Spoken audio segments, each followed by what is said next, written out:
Hello po, magluluto po tayo ngayon ng arroz caldo. Sa Kapampangan po, Lelot manok.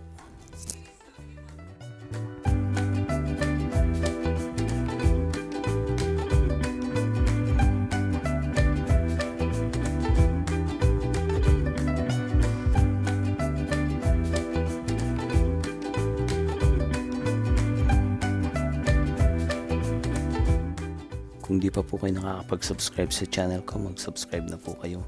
Pag-click din po yung bell para po ma-notify kayo para sa mga susunod pang mga Kapampangan recipe. Umpisahan na po natin. Banlawan nyo po yung sweet rice. Tapos nyo po siyang banlawan.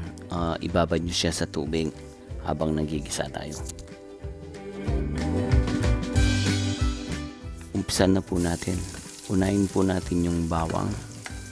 Igigisa muna natin yung bawang sa mantika. Tapos po isunod natin yung onion.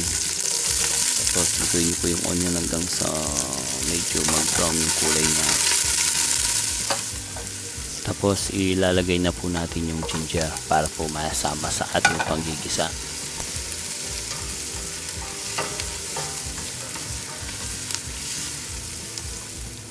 Tapos nilalagyan po siya ng turmeric powder. Nakakasarap din po ito, nakakabango, tsaka mas maganda yung magiging kulay niya pagka nilagyan niyo nito.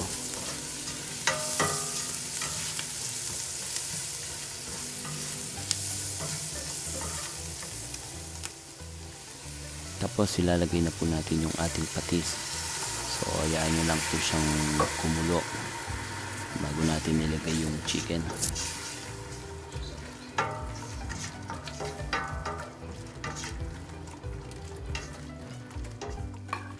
Tapos ilalagay na po natin yung chicken. Hayahan nyo po munang maluto yung chicken dun sa patis na nilagay natin. Pakuloy natin dito hanggang sa kumapit yung lasa niya sa chicken.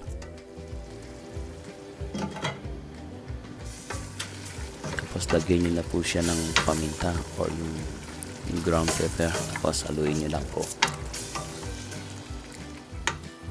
Tapos ibuhos nyo na po yung tubig. 1 galong tubig po yung nilagay ko dito. Tapos pakuloyin natin.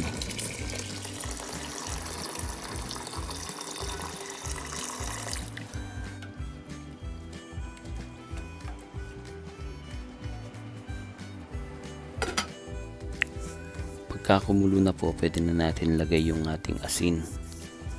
Tapos lalagyan ko rin po ito ng chicken powder. Ito po yung pampalasa na nilagay ko dito sa ating niluluto. Maglalagay din po ako dito ng safflower. Nakakapagpaganda rin ito sa itsura ng ating niluluto. Ngayon naman po ilalagay na natin yung ating sweet rice na binabad natin kanina. Pagkalagay po ng sweet rice, make sure nyo po na aluhin nyo po siya constantly or mas madalas para po hindi magdikit-dikit, tsaka para hindi masunog. Tapos lutuin pa po natin to ng kahit mga 30 minutes na lang po. Makikita nyo naman po na lalapot yung sabaw niya.